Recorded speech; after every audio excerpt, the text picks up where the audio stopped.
Hey everyone, it's the Snowman, and this week we talk Bon Jovi. We're going to go through the 80s and the 90s albums this time around, so let's do it.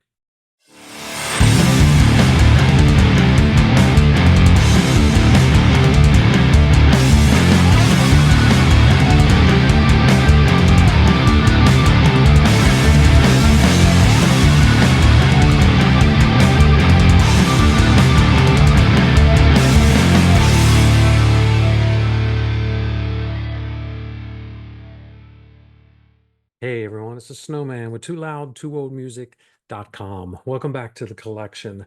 This week we're going to do it's the part one of a two-part series on Bon Jovi.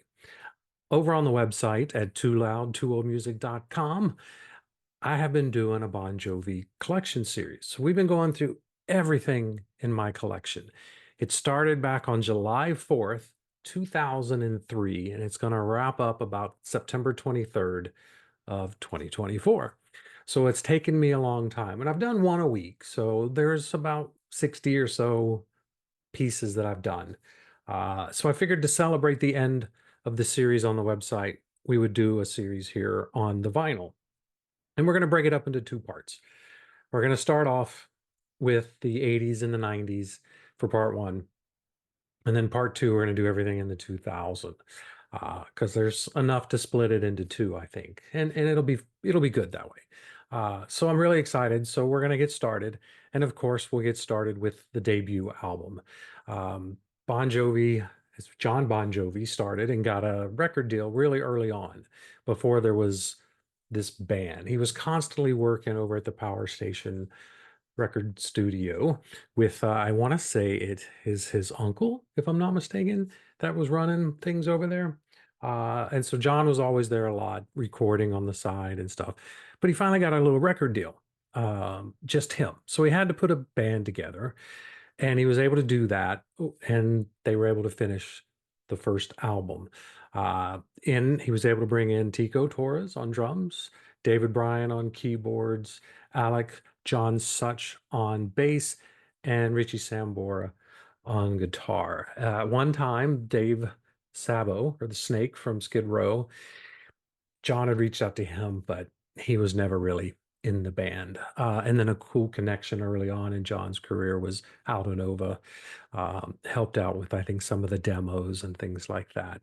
Um, so he brought in all the band members. They recorded their first album.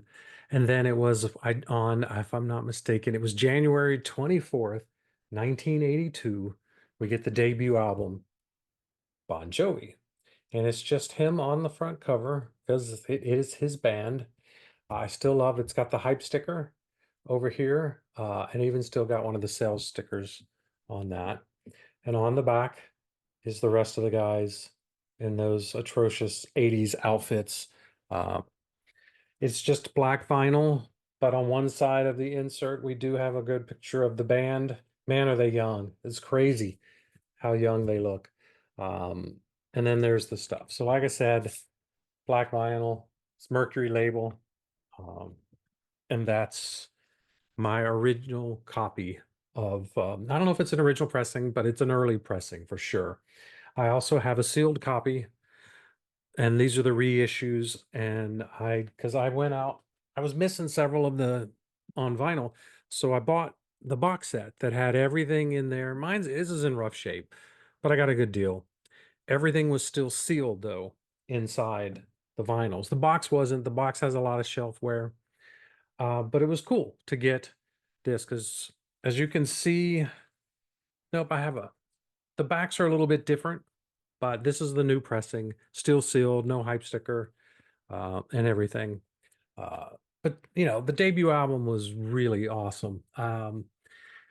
I don't know why they don't play more songs from this. I get they really stick with Slippery and Wet going forward, but they ignore the first two albums a lot, with the exception of maybe Runaway. Um, the first half of this album is really solid.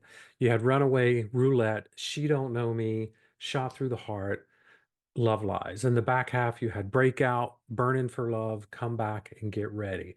Yeah, the back half isn't as strong, but there is nothing I would skip on this thing. I actually gave it a 4 8.5. I'm not going to tell you where it ranks in all of my listings because it's on September 23rd, the ranking of all these albums are going to come out. So you'll get to see what order I put these in. But it is a phenomenal, phenomenal debut album and a really good start. So, and then not too many years back, I found this bootleg. It's called Shot Through the Heart, live in Cleveland on March 17th, 1984. This was a broadcast on FM radio. And this is really, it is a stellar. It is came out on 2015, I think, is when this was issued as a bootleg. It's got Breakout, Comeback, Roulette, She Don't Know Me, Shot Through the Heart, Love Lies, Get Ready, Runaway, and then the only a song that's not from the debut is the last one is I Want to Take You Higher from Sly and the Family Stone. Um, but this is a band that was really hungry, really young. They still weren't perfect. John's confidence, though, is incredible. At this young age and fronting the band, he was already a star right out of the gate. But the band was still very, very new. They still had a lot to work through, and before they became as solid as they are today, and as they would become in the early '80s. And then I found this awesome Japanese pressing. It's a 12-inch single. Let's see if I can get it in there without blurring. 12-inch single for Burning for Love. Um, just on black vinyl. Like I said, Japanese pressing. I was in New York. And that's loud. I was in New York back in December of last year for the final Kiss show at Madison Square Garden. And before the show, we hit a couple record stores. Um, and we were at this one, and I forget the name of the record store. It's right out and it's down towards I think Greenwich Village and NYU area. Um, and just it was really nothing on this side, but you get a little calendar, mini calendar of Bon Jovi there. And of course, you've got the Obi strip that's on here. I don't think there was anything else. But man, this thing is from 1985. Um, if I'm not mistaken, somewhere around there. Yeah, somewhere in that range, 1984. It's just mint condition. It was unbelievable what kind of shape that 12-inch single was in. I couldn't believe it. And then there was another one I found, which we're about to get to in just a few minutes. So yeah, that trip to New York for the Kiss show got me a couple really cool Bon Jovi pieces as well.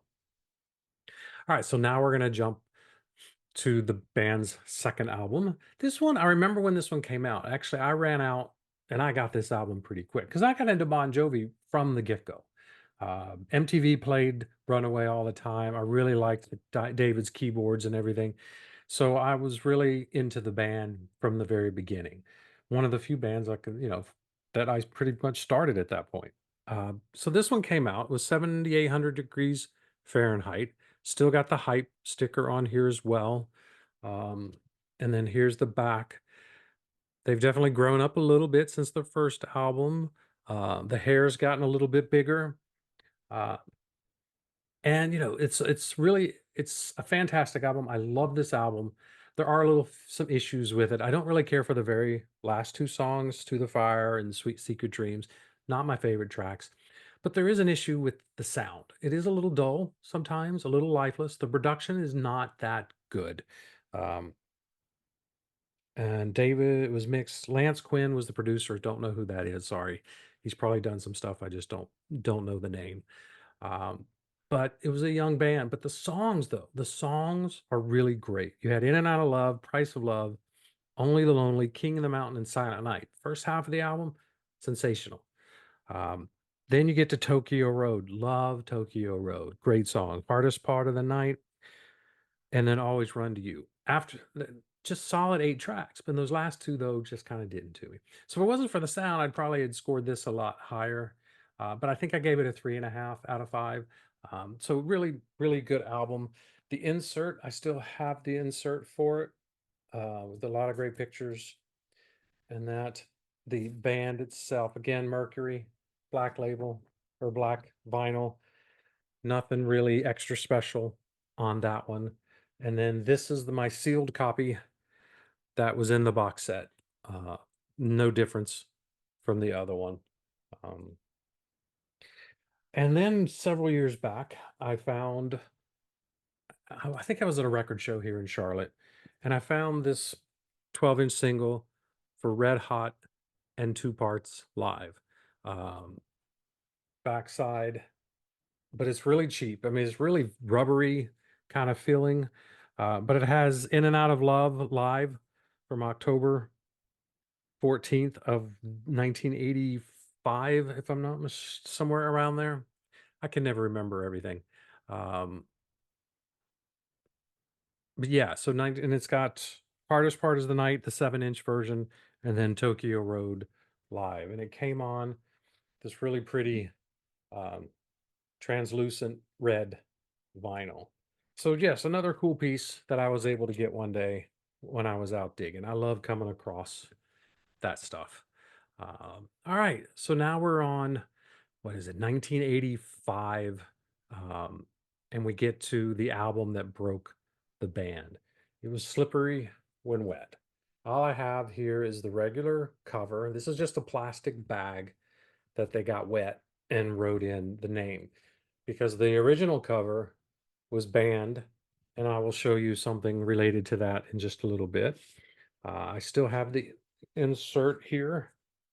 We got just basically it's just the lyric sheets and only the one big picture of the band there. Um, but this is the album that broke them. They got Bruce Fairburn on producer, recorded up in Canada. They brought in Desmond Child to help doctor. You know, he's a song doctor, so he came in and helped with all the songs. Uh, and man, what a difference from the prior album to this album. It is a band that had found themselves, found the sound that they wanted, and then they exploded. I mean, it's got You Give Love a Bad Name, Living on a Prayer, and Wanted Dead or Alive. I mean, most bands would kill to have those three songs spread over their career. They had them all on one album.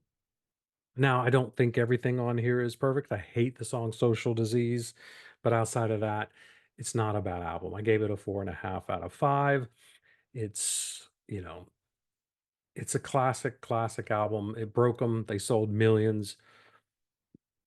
I mean, what else? You can't really say anything else bad. You can't say anything bad about it, really. Here is my sealed version from the box set. No different, but it's sealed, so I can't show you everything. But now I have a 12-inch single from that album, and it's a promotional copy. It's not for sale.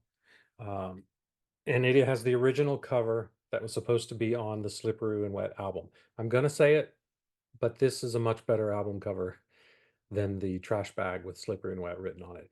This is also autographed by John Bon Jovi back in it says 1983, which maybe that's 93, and they signed it for somebody. Um, but still, autographed by John. It's just this promotional single for You Give Love a Bad Name from the album. I do not believe there is anything on it. Yeah, same song on both sides. But I saw this thinking it was going to be the cover, the Japanese version that has the cover like that, but it was a 12-inch single. But I'm still happy to have it to get that cover. Um, and then, as I mentioned when I went to New York for the Kiss show, I found the 112-inch single, and now I have this other one with the Obi strip. This is for the song Borderline. This came out in 1985. Uh, just again, mint condition, near mint since it's opened. I just love this thing. I think it might have, yeah, I've got the insert in here that's got everything in Japanese and in English. This has the song it's for the song Borderline, and it's a non-album track, but it also has Living on a Prayer. Then it has Hardest Part is the Night live and Burning for Love as well. It is just really cool. I mean, the Japanese get some cool stuff. Also included in it, this feels like a sticker, but I don't think it is. Uh, but it's really thick, really glossy. Great picture of the band. And it is just a black vinyl on the Mercury label. Nothing special about that. But still, really cool piece that I found up in New York um, with that other 12-inch single. So those are the only Japanese singles that I have. Um, all right, so now we're going to jump a few years to 1988 with the album New Jersey. Now, I do not have an original or early pressing of New Jersey. So I have the reissues that they did when the big box set came out, but I hadn't bought the box set yet. But I had to have this. So this is the album. It is on a gatefold with a great shot of the band there and everything. Just no inserts or anything. It's on black vinyl. So nothing really to add there. What we do have here is the box set version that's still sealed. Because yeah, again, I bought a bunch of these individually and still missed the really rare stuff, which is why I ended up buying the box set. But this album, it's their fourth. It was released on September 19th, 1988. Um, has my all-time favorite track on here from them. It's Blood on Blood. Really love that song. They had 5 hit singles, 7 million copies sold at the time. Uh, they really upped their game with this one. Bruce Fairbairn's back. Desmond Child was back. The songwriting, I think, matured a lot even on this album. There's just nothing bad about the album. Even those deep cuts, Love for Sale, 99 in the Shade, uh, they're fun, they're great. But I mean, Living in Sin, Blood on Blood, Wild is the Win, even the cheesy Bad Medicine I love and stuff. It's just great album. They wanted it to be a double album. And so if you get the deluxe edition on CD, you get the second disc, which has most of the demos and stuff that would have become the second album. What is it going to call? Sons of Beaches or something like that. Um, which I'm glad they did a smart thing, limiting it to a single disc. Uh, got the best songs on there, and they really just became they became a monster band at that time, and they toured relentlessly, and I mean relentlessly. They, I mean, it was like 2 years or so or more of touring, and they pretty much when this album ended, they just went their separate ways. Things looked bleak. Could have been the end of the band. They all did solo albums. Richie did a solo album, Stranger in This Town. It came out after John's, but I don't have Stranger in This Town on vinyl. I have ordered it. Music on Vinyl has reissued it, but mine is on back order. So apparently I didn't get my in order enough. I ordered it back in July. It was supposed to come back then. I have no idea if and when it's ever gonna show up. So hopefully I will get it. But I do have John's debut from 1990, which is the soundtrack to Young Guns 2, Blaze of Glory. Uh, really good album. Um, Blaze of Glory is fantastic, but it's got that, Wanted Dead or Alive, the Western kind of feel to it. And it's rock and stuff. So I'm not a huge fan of it. I like it. There's a lot of great songs. I still listen to it every now and again, but it's not my go-to album. Still have the insert, and that is a great picture of John there. And then here's the lyrics over there. Um, yeah, I mean, I don't know what else to say. Great first effort. I think Richie's debut solo album is better because it's different. It's not Bon Jovi, where this Bon Jovi album sounds like Bon Jovi. It really was no different. So that was my only disappointment with it. Too much of the Western stuff. Yes, I know it's a soundtrack to a Western, but it gets old and tired a little bit. Now, here is my sealed copy from the box set. Um, so really excited to have that. It is a hard one to come around. I got lucky and found one I don't know, within the last 5 years and finally got the solo album added to my collection. So, all right. So after that, I think it was still a couple years. We the band finally got together and they picked up where they left off. And what we get is from November 3rd, 1992, we get Keep the Faith. And as you can see, all the hands together in the center, they're back, they're still together. It's a nice little gatefold with all the lyrics and everything in there. No inserts or anything, it's just on the black vinyl. But Keep the Faith. Talk about an improvement again on the songwriting. I mean, I Believe is what kicks off the album, and Keep the Faith is just great. In These Arms and Bed of Roses are two great songs. Dry County is really an epic track, so different and just a really killer, well-written song.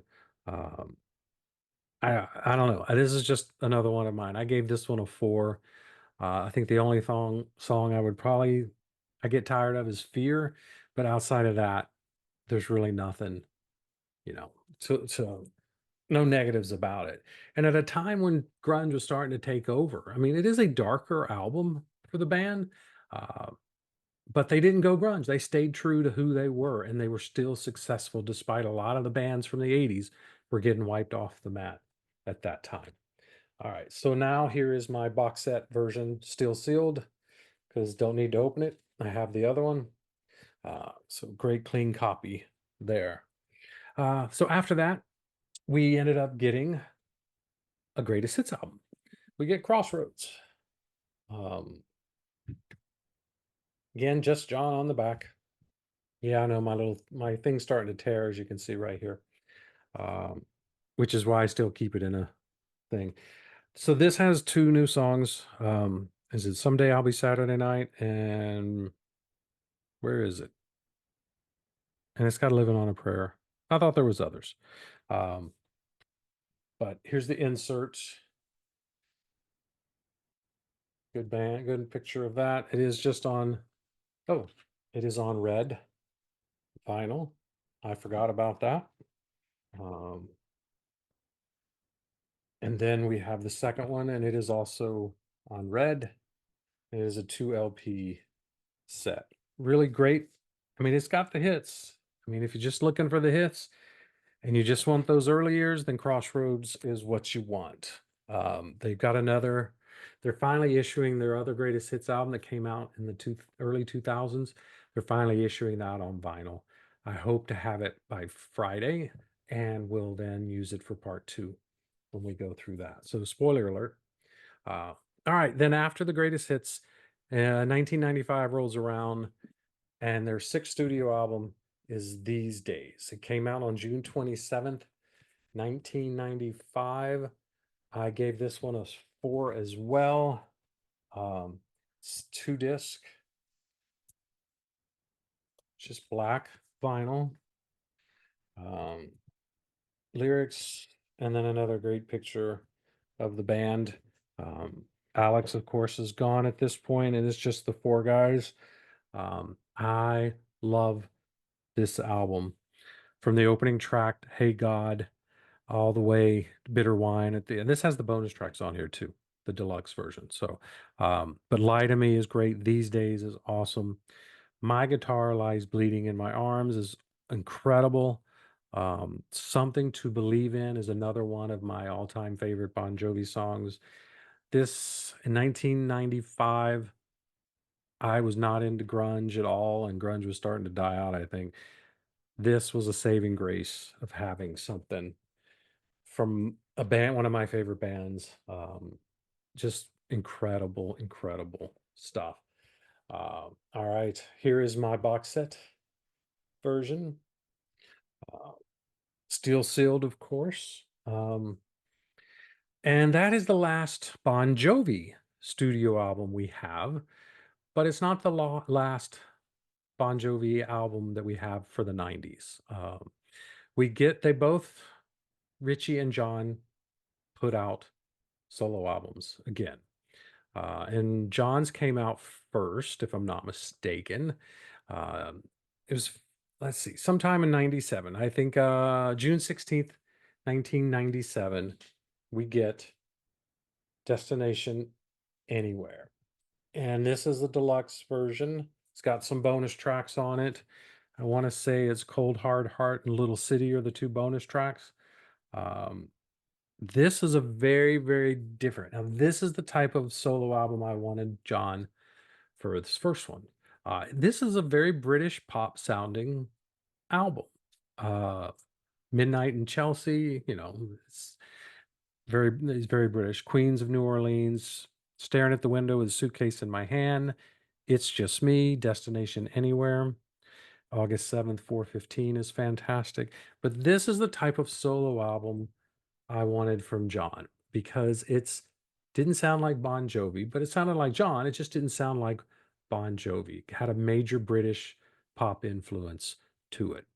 Um, Now he would take this sound and use it going forward with Bon Jovi, but at this time, this was really different, uh, and I was really excited with this album. I think it's fantastic.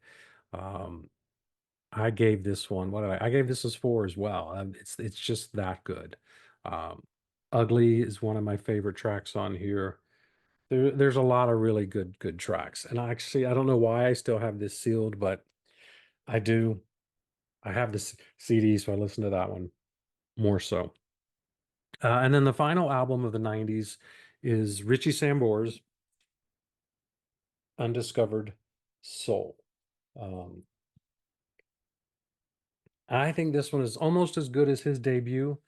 Not if it's any less, it's just a hair. Um, he again, he's just been killing it. This came out in 1998, um, July 9, no, not July 19th, sorry. Um, February 23rd, 1998. July 19th is a different comment on it. But yeah, I mean, a great album. It's a 2 LP set. There's no inserts or anything. It's just black vinyl, but it's 180 gram music on vinyl. They do a great job on their reissues for the sound. Um, you can't beat them. I'm hoping I get the debut of his solos one sometime soon. That would be nice. But that's Bon Jovi in the 80s and the 90s. We'll come back next week and we're going to pick up in the 2000s and carry it forward to up to today. So thank you for hanging around. Please click like, hit subscribe, leave a comment. We'll get back with you as soon as we can. And thanks again for watching, and we'll see you next time on The Collection.